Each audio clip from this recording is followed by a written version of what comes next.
in this video why going to the airport early is quite possibly the best decision you'll make and what to do with all that extra time. Let's talk about something most travelers don't think about until it's too late: time at the airport. Not the frantic, sweaty, sprint to your gate kind of time. I'm talking about the calm before the flight. The hours that you intentionally build in by arriving early on purpose because you've decided that rushing isn't worth it. That peace of mind is priceless, and that if you're going to be stuck somewhere for a few hours, like at the airport, it might as well be a place designed to keep you entertained, fed, and maybe even a little bit pampered. This is the case for the early arrival to the airport. And if you've ever done it, you know that once you're through that security checkpoint, the clock slows down. You've got time, and suddenly the airport becomes something else entirely, not just a place of transit, but a place of possibility. So, what do people actually do with those hours? What are the best ways to pass the time and enjoy yourself and maybe even relax while waiting for your next flight in 2025 and beyond? So yeah, let's start with lounge life. So even if you're not flying first class, by the way, you don't need a business class ticket or elite status or anything like that to get in anymore. Most airports now offer some type of day pass to travelers who just want a quiet place to sit, snack, and recharge. For around $40 to $60, I think I might have paid a little bit more, I don't remember, but you get access to comfy chairs, free drinks, light meals, fast Wi-Fi, and sometimes in the real fancy ones, you get showers and nap pods. So yeah, and again, sometimes you might have to get some type of membership to a credit card that allows you access to some of these lounges. But Google it, check it out, see the airport that you fly out of, and see what they have to offer and what benefits your credit card has. Sometimes these credit cards come with some type of access to these lounges, and maybe you didn't even know that you had. So in 2025, lounges have leveled up. Some offer spa treatments, meditation rooms, and even mixology stations. If you're going to be at the airport for 3 or more hours, it's worth considering. Think of it as a mini staycation before your actual vacation. Airports are no longer just functional, they're designed to impress. Take a walking tour of your terminal. You'll find art installations, themed zones, and sometimes even museums tucked between gates. Depending on the airport that you are traveling in and out of, this might be true. You might have some really fancy things to look at. For example, Singapore has an airport that really goes over the top with a butterfly garden and even a waterfall all inside the airport. Doha's Hamad International even has an indoor forest. Even more modest airports often feature rotating exhibits or local history displays. I've seen this a lot at a variety of airports that I've been through. And yeah, it's true that you can actually spend some time just walking around, kind of like a museum. Not really, but walking around, seeing things. And it's a nice way to pass the time and to really de-stress and decouple from the anxiety that people often stereotypically associate with travel, especially at the airport. Walking the terminals isn't just about sightseeing, it's also a great way to stretch your legs before a long flight. And by the way, forget about bad sandwiches and overpriced chips. In 2025 and beyond, airport dining is a whole different game. Michelin-starred chefs, local street food legends, and global fusion menus are now part of the terminal experience. The airport in Tokyo, for example, offers traditional Japanese cuisine. Dallas-Fort Worth has legit Texas barbecue. Amsterdam has a library cafe and a museum restaurant. So it goes on and on. Different airports have their different kind of restaurants and ambiances, attractions that they offer. And like I said, the one in Singapore is kind of like an attraction with that indoor waterfall and the beautiful way that it is designed. If you've got the time, treat yourself to a sit-down meal. A lot of airports have great restaurants. Everybody knows this, but again, not everybody thinks about getting to the airport on time allows you the opportunity to really relax and decouple from that stress that a lot of people get when they travel. And I think a lot of it has to do with not really enjoying yourself at the airport and setting the stage to do that by getting to the airport with hours in advance.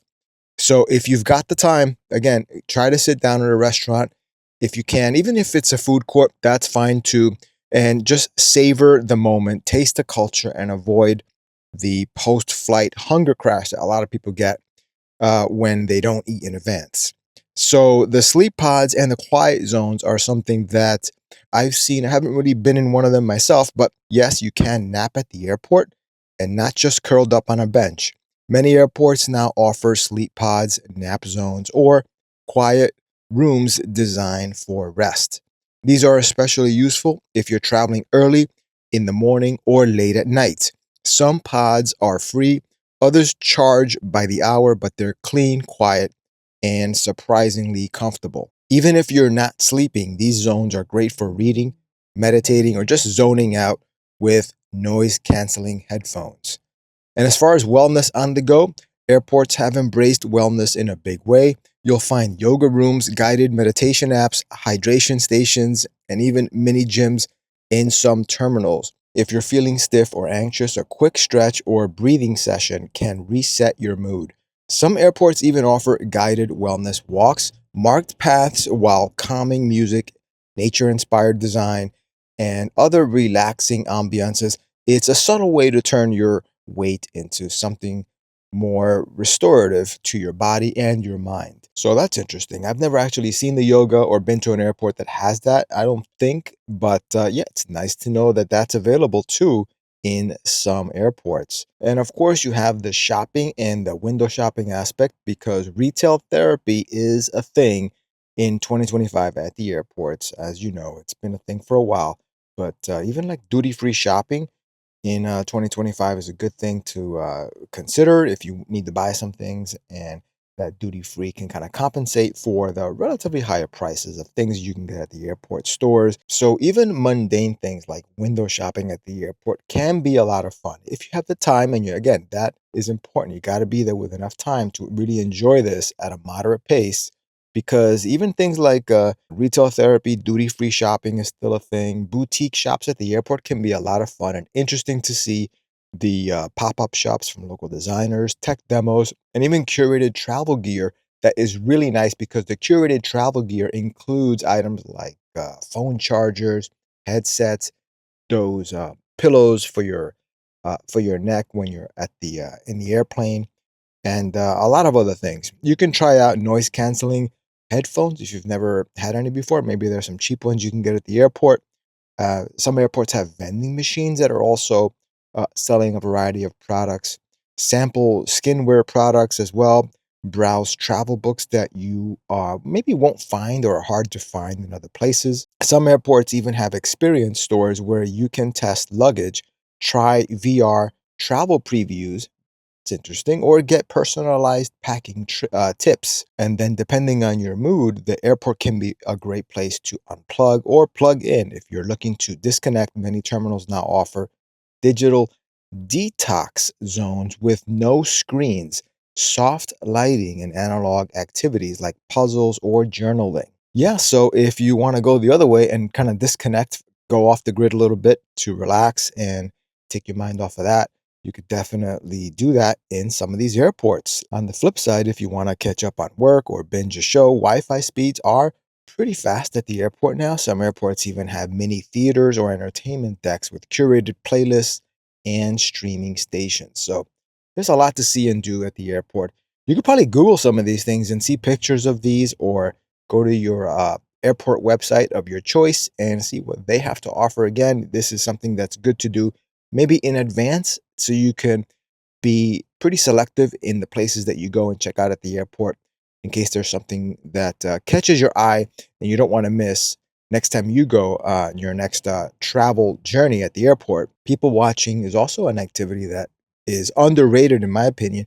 It's relaxing, and it doesn't mean staring, it just means you're in a social environment, kind of just soaking in society and being in and around people in a relaxing way. And this one's obviously it's a free activity, endlessly fascinating depending on your surroundings. Airports are melting pots of emotion, culture, and movement, and that can be sometimes very relaxing. Grab a coffee and find a good vantage point, not only just watching people, but watching planes, watching the scenery outside the windows, and just watch. You'll see tearful goodbyes, joyful reunions, business travels, planes flying in and out, a rush of families navigating the airport, and solo wanderers lost in thought. And that's kind of what I do sometimes. I kind of get lost in thought in a way when I engage in this, for lack of a better term, let's just say people watching, but you're really enjoying and taking in the ambiance of the airport. Another really useful thing that you can do at the airport to maximize the use of your time in a semi productive way is to try to review your itinerary, sit down, relax, and journal some of your thoughts. It doesn't have to be in a diary situation. It could be just on your phone, your notes app. Set travel goals, organize your photos on your phone to make room for all the photos you're going to take on your trip. Send a few messages to people you care about. Airports are spaces that are neither here nor there, and that kind of makes them perfect for self-reflection. So, yeah, I practice a lot of these things. I haven't seen, like I said, I haven't seen the yoga, I haven't seen some of the other things at the airport that this article talked about. It just depends on the airport that you go to, but if you can take away anything from this, it's just that getting to the airport early is great. Explore what you have. Even just people watching can be a relaxing activity that you can enjoy at the airport. But I'm sure every airport has little nooks and crannies, little aspects of them, unique coffee shops that are going to be entertaining and at least interesting to you. And that could be enough to really set the stage for a great trip, a great vacation, or a great business trip. So, yeah, going to the airport isn't just smart, it's strategic. It's a way to reclaim control over your travel experience, to trade stress for spaciousness, and to turn what used to feel like dead time into something alive, interesting, and maybe even joyful. So, next time you book a flight, build in those extra hours, pack a little curiosity, and treat the airport not as a hurdle, but as a hidden chapter in your journey. So, yeah, guys, I hope I reminded you to get to the airport early, if nothing else. Do that, and that'll give you time to explore or just relax at the airport. It'll make a big difference to set the stage for a great trip. So, yeah, with that said, thank you so much for watching this video. I really appreciate it, and I will see you in the next one.